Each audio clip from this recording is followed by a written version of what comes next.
যশোদাকে বলেছে জায়গাটার নাম কি? যশোদা বলে কালীদহ। কৃষ্ণ বলছে ঠিকই বলেছো মা, ওই জায়গাটার নাম কালীদহ।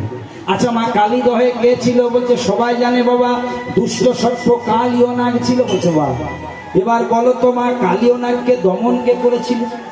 কালীয় নাগের দর্পচূর্ণ কে করেছিল? যেই না যশোদাকে বলেছে, যশোদা বলছে খোকা ওই কাজটা তুইই করেছিলি 6 বছর বয়স। যেই না বলেছে তুইই করেছিলি, এবার ছোট্ট গোপাল মাকে জড়িয়ে ধরে, ও মা, মা গো, আমি যদি মাত্র 6 বছর বয়সে এত বড় দুষ্ট সর্প কালীয় দমন করে দিতে পারি, এখন তো আমার প্রায় 11 বছর বয়স, আমি কি কংস দমন করতে পারি না মা? মা গালে হাত দিয়ে চিন্তা করছে, গোপাল তো আমার ঠিক করতে দিয়েছে, কিন্তু পরক্ষণে মা বলছে না বাবা, কংস কালীয় নাগের বহু উপরে। কৃষ্ণ তখন আরেকটা ওষুধের কথা বলে, আচ্ছা মা, ওটা যদি বৃন্দাবনের কালীদহ, এই জায়গাটার কি নাম? যশোদা বলছে বাবা, এই জায়গাটার নাম হচ্ছে গিরি গোবর্ধন পর্বত।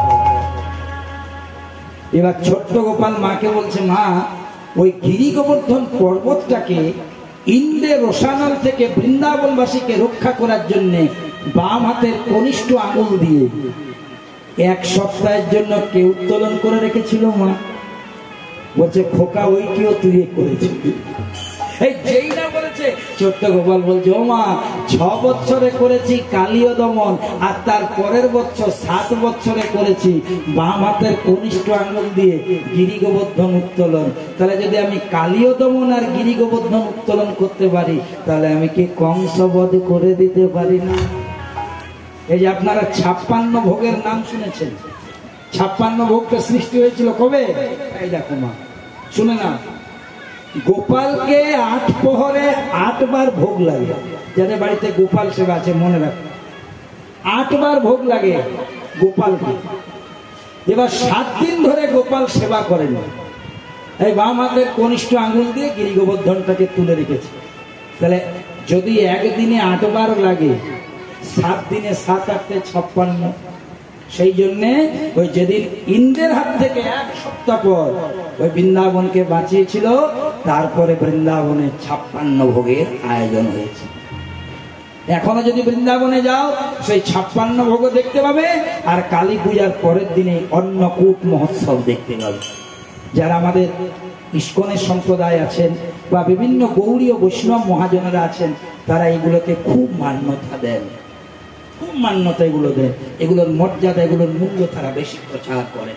তাহলে দেখুন মায়েরা, ভালো করে লক্ষ্য রাখো, বলছে যদি আমি কালীয় দমন করতে পারি, গিরি গোবর্ধন উত্তোলন করতে পারি, তাহলে আমি কংস দমন করতে পারি না? মায়ের মনে কিছুতেই গলছে না।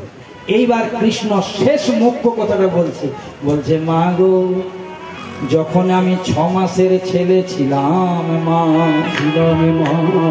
তুমি আমাকে লয়ে যমুনা নদীতে স্নান করতে গিয়েছিলে, যমুনার জলে নেমে তুমি স্নান করছিলে, আমি যমুনার কূলে হামাগুড়ি দিয়ে খেলছিলাম 6 মাসের ছেলে। আর হামাগুড়ি দিয়ে খেলতে খেলতে আমি কিছুটা মৃত্তিকা ভক্ষণ করেছিলাম, মানে মাটি খেয়েছিলাম। তুমি জলের থেকে উঠে এসে বললে, দেখি গোপাল মুখখানা হা কর, কি খেয়েছিস কি খেয়েছিস?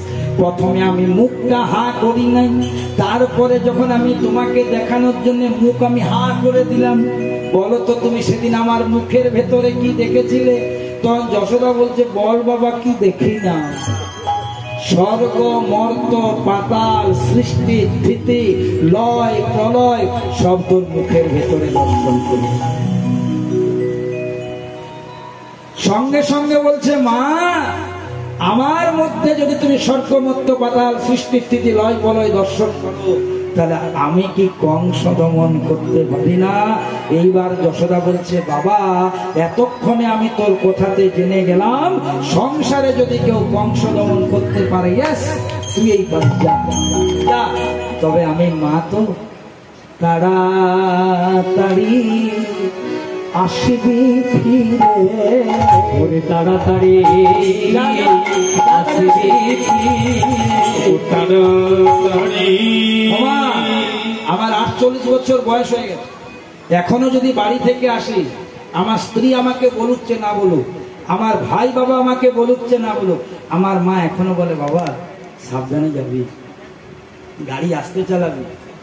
যারা যারা সন্তান হয়ে বসে আছেন দেখবে, মা কিন্তু আপনাকে টুকবে। এই যখন আপনি বাইক নিয়ে বেরোবেন, খোকা কখন আসবি বাবা, তো টাইমে আসবি। আমরা মাঝে মাঝে সেগুলোকে পাত্তা দিই, কিন্তু মনে রাখো মা, আমাদের সংসারের মূল দেবতা হচ্ছে পিতা আর মাতা।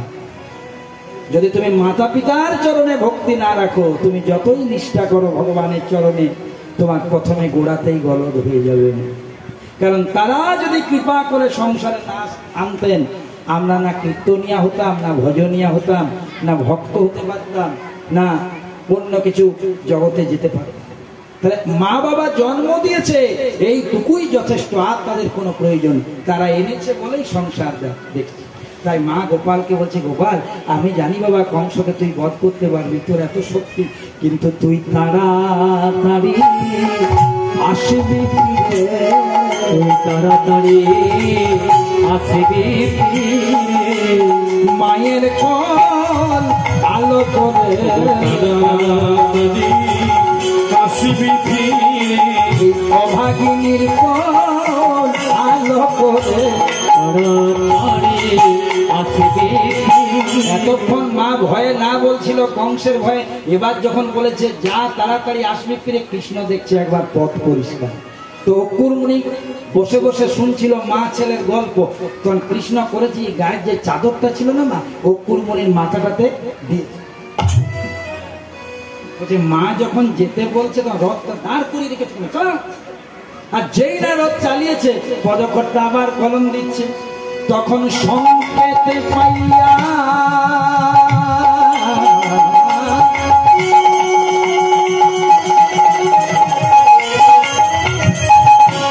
চলে যায়,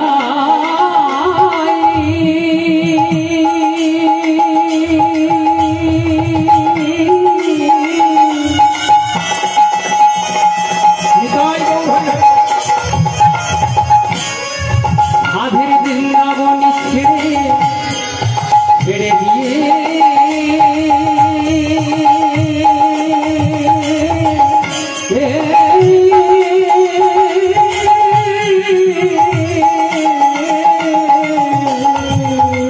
তখন সংকেত পাইয়া